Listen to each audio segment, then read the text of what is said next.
નમસ્કાર, હું છું સરફરાઝ અને આપ જોઈ રહ્યા છો રખેવાળ પ્લસ.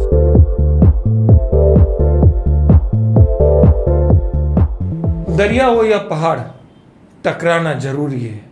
जब तक ना टूटे सांस जिए जाना जरूरी है. જીવનમાં જ્યાં સુધી તમે સંઘર્ષના પથ પર નથી ચાલતા ત્યાં સુધી ધારેલી મંજિલ સુધી નથી પહોંચી શકતા. તેથી જ તો બનાસકાંઠાના વડગામથી નીકળેલો એક છોકરો જેને જીવનમાં સંઘર્ષનો હાથ પકડ્યો અને આજે તે સંઘર્ષ કરતાં કરતાં પોતાના મંજિલ સુધી પહોંચવા માટે ખૂબ જ ઝડપથી દોડી રહ્યો છે. આપણે વાત કરી રહ્યા છીએ વડગામ તાલુકાના નીલ જોશીની, જેઓ ફિલ્મી દુનિયા સાથે ખૂબ જ કદમથી કદમ મિલાવીને અત્યારે આગળ વધી રહ્યા છે. આપણે જાણીશું એમની પાસેથી સંઘર્ષની સ્ટોરી અને અત્યાર સુધીમાં એ ક્યાં સુધી પહોંચ્યા છે, આગળ એમનું શું ગોલ છે, બધી જ ચર્ચા કરીશું. સૌપ્રથમ સ્વાગત છે નીલભાઈ, આપનો ખૂબ ખૂબ સ્વાગત છે રખેવાળમાં. Thank you so much. સૌથી પહેલાં આપની શરૂઆતની જર્ની વિશે અમને જણાવો કે શરૂઆત આપે કઈ રીતે કરી, ક્યાંથી કરી અને શું આપનું બેકગ્રાઉન્ડ રહ્યું છે. બેઝિકલી બેકગ્રાઉન્ડના અંદર એવું કહી શકાય કે મારા માતા છે અને એક માએ હંમેશા પોતાના સંતાન માટે સૌથી મોટું બેકગ્રાઉન્ડ કહી શકાય, એનાથી મોટું કોઈ બેકગ્રાઉન્ડ ના હોય. બિલકુલ. અને ફાઇનાન્શિયલી બહુ તકલીફ જીવનમાં રહી છે શરૂઆતી બેચમાં.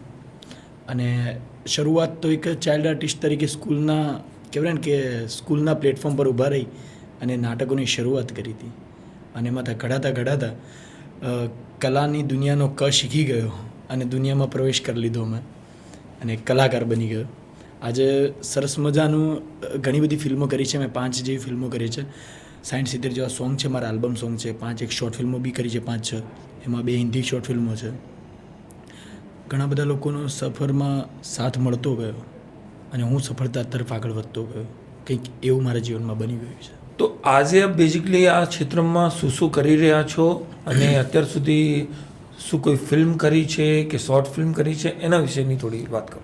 મેં શરૂઆતમાં રોમિયો એન્ડ રાધિકા એક ફિલ્મ કરી હતી જે મોટા રૂપિયાની પડદે દેખાઈ હતી, જેના ડિરેક્ટર સિદ્ધાર્થ ત્રિવેદી હતા, જેના અંદર ઘણું બધું બોલિવૂડ કાસ્ટિંગ હતું, જેમાં મેં એક નાનકડો રોલ ભજવ્યો હતો લાલાનો, તેમજ અસિસ્ટન્ટ ડિરેક્ટર તરીકેની પણ ભૂમિકા મેં ભજવી હતી એમાં.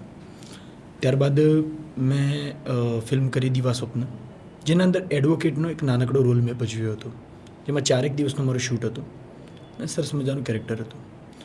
એના બાદ મેં મીરા ફિલ્મ કરી, જેના અંદર મેં કેરેક્ટર રોલ ભજવ્યો છે મનસુખનો, અને બહુ સારો રોલ હતો, બહુ મજા આવી ગઈ ફિલ્મના અંદર, કેમ કે ધાર્યું નહોતું એ મને મળ્યું એ ફિલ્મના અંદર.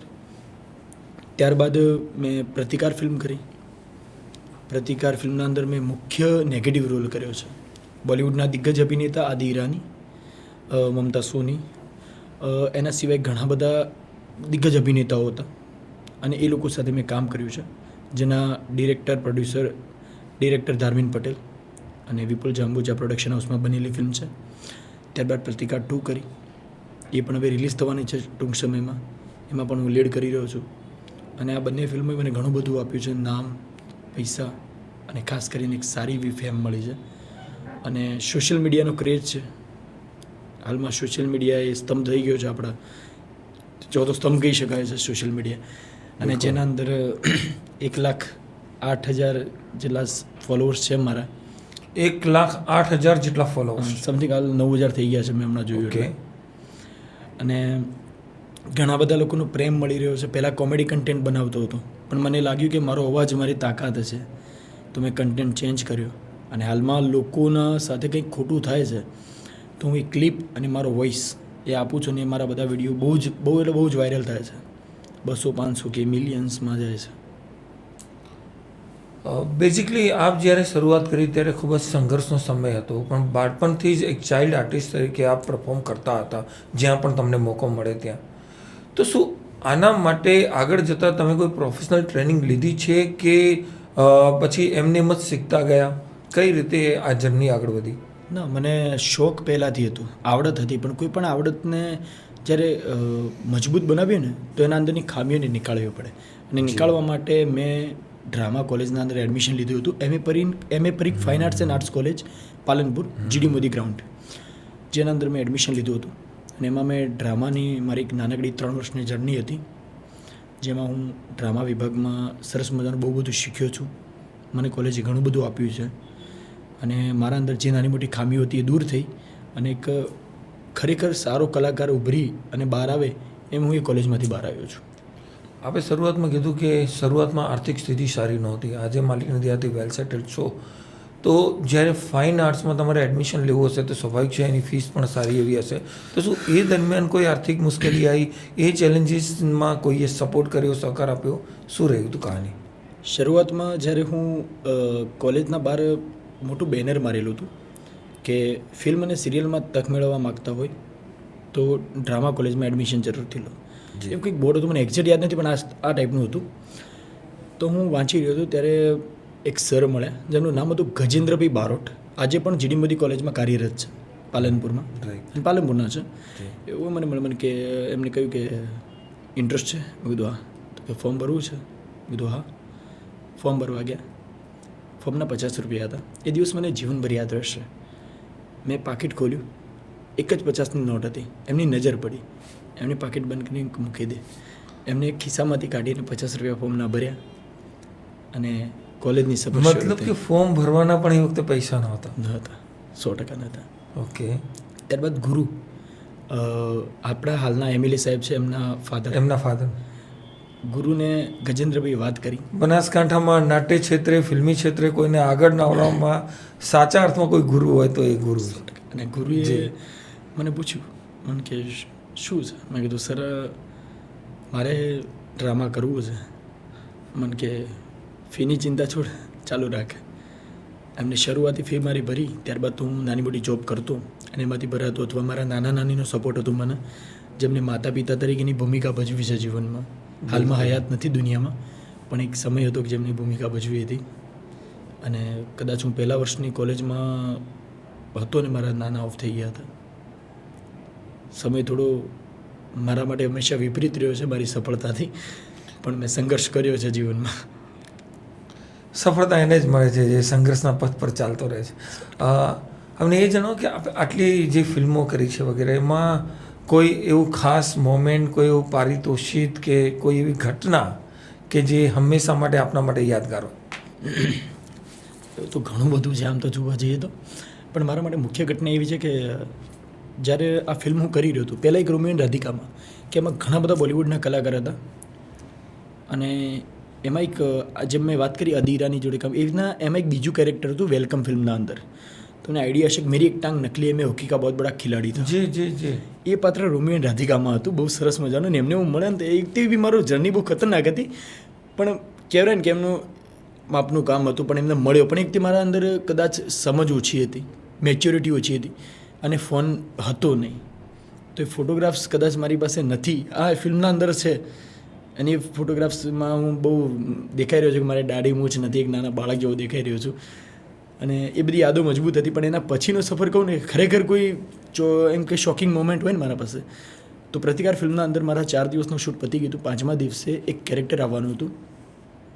એ કેરેક્ટરને મેં જ્યારે ગાડીમાંથી ઉતરીને જોયું ને તો શોક લાગ્યો. બસ અદીરાની આમને મેં ક્યાં જોયા હતા? હા, યાદ આવ્યું. અને મેં વેલકમમાં જોયા હતા. વેલકમમાં એક બીજું કેરેક્ટર હતું કે એડવોકેટ હતો, જે નાના પાટેકર અને અક્ષય કુમારનો બંને વચ્ચેનું કામ હંમેશા બગાડતા હતા. જે સલમાન ખાનથી લઈને શાહરૂખ ખાન સુધીની ફિલ્મોમાં નેગેટિવ પાત્રોમાં લીડ કરી ચૂક્યા છે. આટલું દિગ્ગજ અભિનેતાની સાથે હું કો આર્ટિસ્ટ હતો. પોતાની જાત પર ભરોસો નહોતો. એમની સાથે કો આર્ટિસ્ટ લીડ કરી રહ્યો હતો એમની જોડે. ઓકે. મુખ્ય મુખ્ય અભિનેતામાં હતો. 4 જે નેગેટિવ પાત્રો હતા એમાંથી એક હું હતો. તો બહુ આમ શોકિંગ મોમેન્ટ હતી. હું એમના જોડે ગયો. મેં મારા અસિસ્ટન્ટ ડિરેક્ટરને ઇશારો કર્યો કે મળી શકું.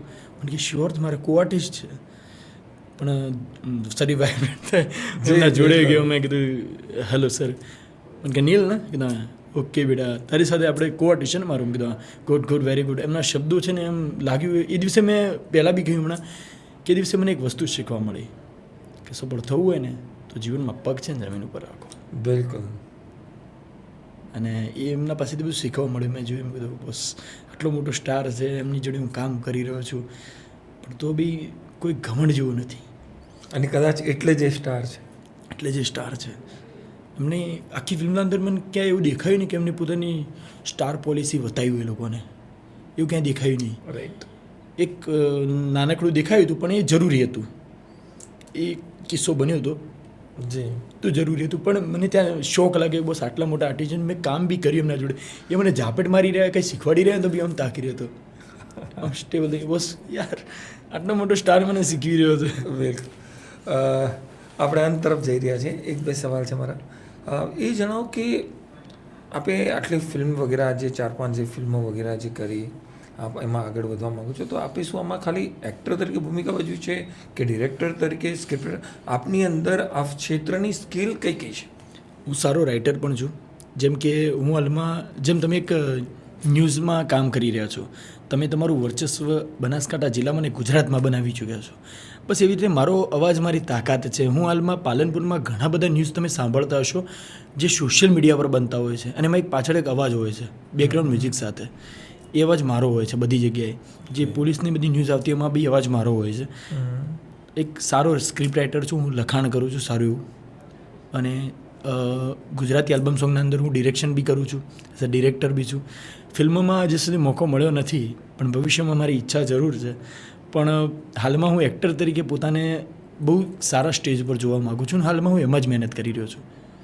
ઓકે. ઇન ફ્યુચર તમે એક એક્ટર બનવા માગો છો? સારા એક્ટર્સ તો છું જ, પણ એમ કે જેટલી સફળતા મળી છે ને એ મારા મતે હું એને હજી સુધી 0 થી 5 વચ્ચે ગણી શકું.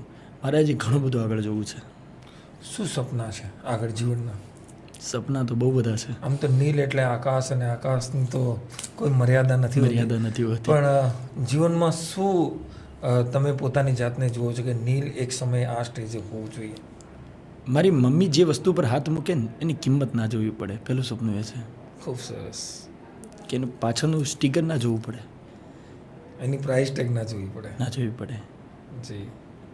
અને જીવનમાં એને જે નથી મળ્યું એક મારા પિતા જોડેથી, તે કદાચ મળવું જોઈએ, એને હું આપવા માટે સક્ષમ બની શકું. ખૂબ સરસ. આપે હમણાં આપણે જ્યારે ઓફ ધ રેકોર્ડ વાતચીત કરતા હતા ત્યારે આપે જણાવ્યું કે આપ સોશિયલ વર્ક પણ કરો છો, અબોલ જીવો પ્રત્યે લગાવ રાખો છો.